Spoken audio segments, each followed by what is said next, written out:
आपली पत्नी घेऊन 13 दिवस इंद्रायणीच्या किनाऱ्यावरती अनुष्ठान मानलं महाराज तुकोबरायांनी आणि तिथे देवाचं भजन करायला लागले. हो पांडुरंग ध्याने पांडुरंग रात्रंदिवस देवाचं भजन करायला लागले. अन्ना पाण्याचा त्याग केला महाराज. फक्त देवाचं भजन होतं.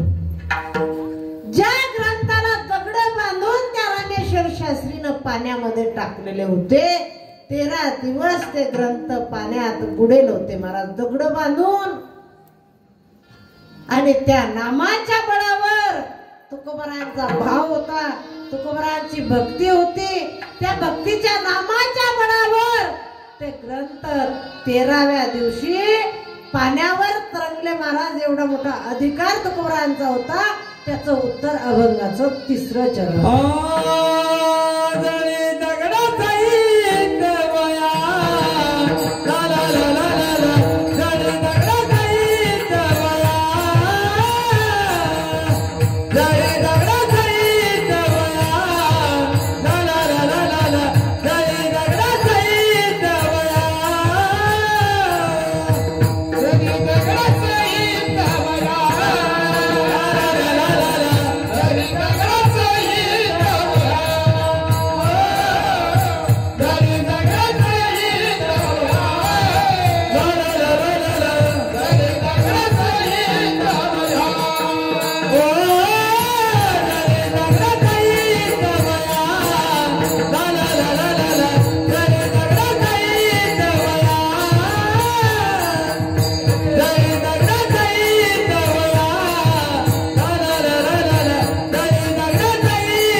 जसे मुरमुरे जर पाण्यामध्ये फेकले तर ते वर तरंगतात.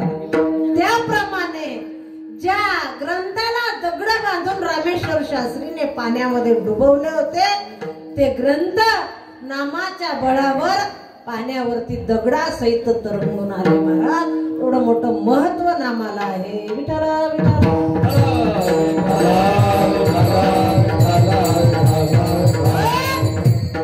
म्हणून जीवनामध्ये काही जरी नाही झालं तर चालेल पण भगवंताचं नाम चिंतन करत राहा महाराज.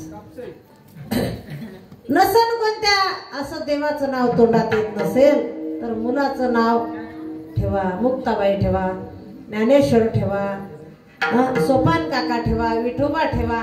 त्या निमित्तानं देवाचं नाव मुखामध्ये आले येईन बा आपला उद्धार होईल. पण काही नावं ठेवतात. एक वेळेचा विषय घ्या. तुम्ही बोर झाल्या का ताई? कंटाळा आला? जांभळे आल्या का? चहा येऊन राहिला अजून. चहा ठेवलेला आहे आमच्या मंडळीनं आहे का दादा? जांभळे आल्या ताई नाही.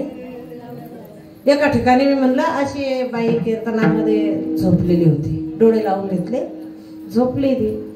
मग मी म्हटलं ती मावशी झोपली का काय माहिती, आपल्या नाही झोपल्या म्हणा, पण त्या कीर्तनामध्ये दुसऱ्या गावला. मग त्या बाईनं डोळे लावून घेतले. मग ती मावशी म्हणे तिला, का ग झोपली का? म्हणे नाही नाही झोपली नाही, मी मला डोळे लावून ऐकायची सवय. असं झोपू नका कीर्तनामध्ये, कारण मरणाचा आहे काळ, घडी घडी काळ वाट याची पाहे, अजून किती आहे अवकाश. मरणाच आहे. एका कीर्तनामध्ये सांगितलं मी, म्हणलं ह्या गावातील लोक 7 दिवसामध्ये मरणार. बाकीचे सगळे लोक नाराज झाले. म्हणे ताई तुम्ही म्हणतात 7 दिवसात लोक मरणार. एक बाई माग बसलेली होती, ती तिथं हसायला लागली. मी म्हणलं हे पुढचे नाराज झाले तुम्ही का हसता ताई? म्हणे ताई मी या गावची नाही, मी गुम्मीची आहे. गुम्मीचे मरणार नाही का? हा मरणार हक का बना जिना उदारला. मरण हक्काचं आहे, पण चांगलं करून मरा. एका बाईला 40 वर्षाच्या नंतर मुलगा झाला. लग्नाला 40 वर्ष झाले, मुलबाळ झालंच नाही. योगायोग भगवंत पावला, मुलगा झाला. मुलगा झाला मग महिला मंडळीला खूप आनंद झाला. आपल्या बायांना लय आनंद होतो. मग आनंद झाला, चला म्हणे बारातीला. आपल्या इकडे बाराती, तुमच्या इकडे बाराती करता का? चला म्हणे बारातीला. सगळ्या 10-5 महिला जमल्या आणि गेल्या तिथे बारातीला. मग बारातीला गेल्याच्या नंतर तिथं नाव ठेवायचा कार्यक्रम असतो. मग काय नाव ठेवायचं, काय नाव ठेवायचं म्हणे, चला आपल्या यनुमाईला बोलवा म्हणे, म्हाताऱ्या बाया आपल्यामध्ये बोलावा म्हणे. मग बोलवलं यनुमाईला. यनुमाई म्हणे बाई, ज्या दिवसा मुलगा झाला ना त्या दिवस गावामध्ये एकच चर्चा चालू आहे. काय? हा काय झाला अचंबा, हा काय झाला अचंबा. म्हणे सगळ्या गावात अचंबा अचंबा चालू आहे, तर म्हणे ठेवा या मुलाचं नाव अचंबा. त्या मुलाचं नाव ठेवलं अचंबा. आणि परत 2 वर्षानं मुलगा झाला. परत लोक म्हणे हा काय झाला तितोंबा. ठेवलं त्या मुलाचं नाव तितोंबा. मग असं अचंबा तितोंबा नाव ठेवल्यानं उद्धार होईल का? अजमेळ्याची पत्नी हुशार होती, मुलाचं नाव नारायण ठेवलं. नारा नारा करता करता ओ विमान आलं. विमान, नाम तुझे रे, नाम तुझे रे, नाम तुझे रे नारायण, नाम तुझे रे, नाम तुझे रे, नाम तुझे रे नारायण. ओरे पासना बाबाना पासना नाम तुझे चांगलं आहे. मग अजमेळ्याचा उद्धार झाला कशाने? नारा नारा नारा नारा नारा. मुलाचं नाव नारायण होतं. नारा नारा करता करता विमान आलं. विमान अजमेळा पापरासे, तोही गेला वैकुंठासे.